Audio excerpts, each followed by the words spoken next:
In Maya, we can create two kinds of surfaces. One is called NURBS and the other one is called polygons.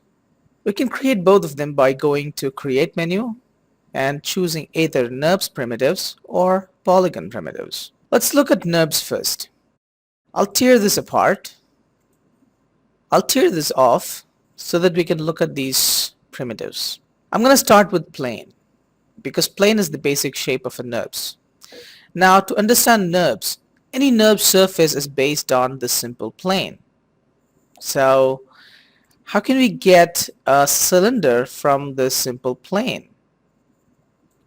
All we have to do is bend this surface and make sure that this end is coming up here and touching this end.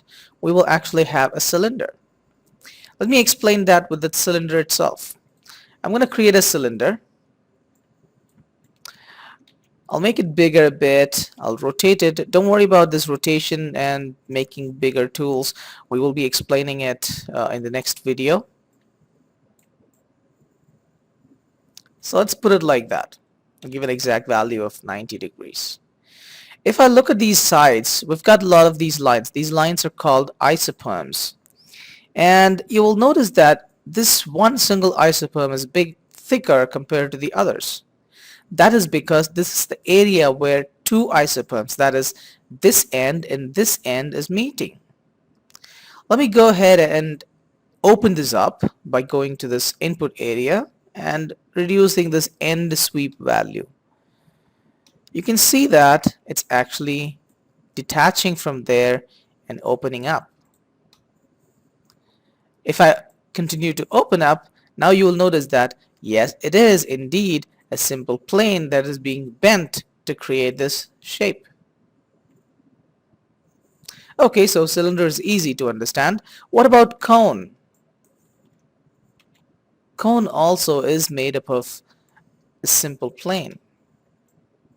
As you can see, here is our connecting area, and this connecting area is called seam. So we've got all these isoperms and we have seam.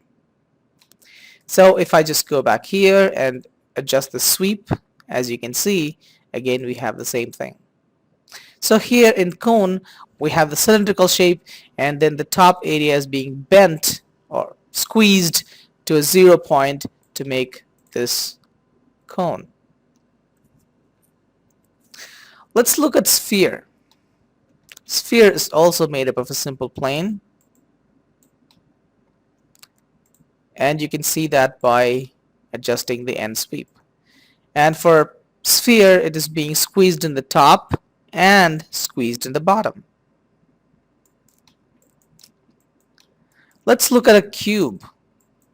Wow, this cannot be made from planes, right? Yes, it is. But it's not just one single plane, it's multiple planes. So if I select on the top, we have one plane here, we have one plane here, and we have another plane here.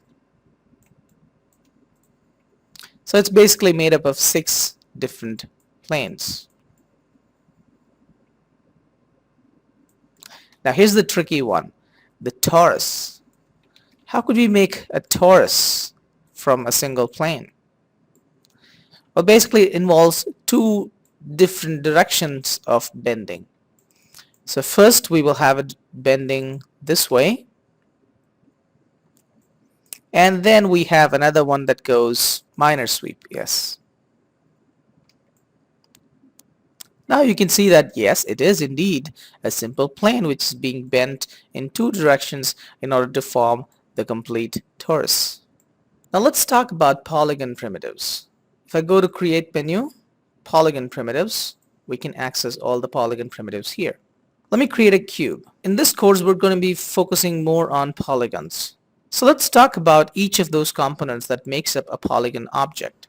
I've created a cube, and I'm going to zoom in closer. I can press the shortcut key F. And you can see that this is a simple cube, and it's made up of a lot of sub-objects or components. What are these components? The smallest component is called a vertex. If I right click and hold on any object, it will reveal the components that we have inside that. So we have vertex, we have edge, and we have face. Let's look at vertex first. If I choose vertex, it will show us these small dots in every corner. These are called the vertex. Now here's a term that you have to understand. If we're talking about a single vertex, we call it vertex. If there's multiple, then we call them vertices. So you have to understand, when I say vertices, that means I'm talking about more than one vertex. If I'm just saying vertex, that means it is just one single vertex. If I connect two vertices, I will end up with a line that is called an edge. So if I right click and choose edge, that's this one. I can say this is also a vertex. This is also an edge. This is also an edge. This is also an edge, and so on and so forth. If I connect four edges, that is 1, 2, 3, and 4, I will end up with a plane. This plane is called a face. So if I right click here, I can access my face and click on that so that I can select my face. Now these vertex, edge, and face, these three elements contribute to creation of a polygon. Now these faces are also generally called polygons because sometimes they might have more than 4 edges. But it's optimal to have 4 edges. It'll be easy for you to texture and do all kinds of other stuff.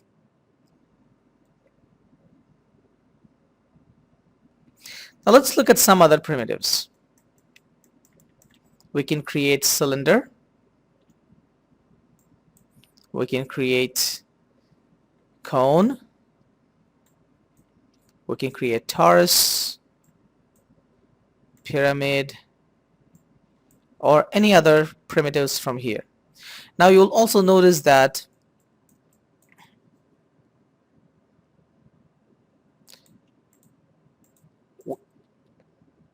no matter what object you have selected, you will always find these vertex,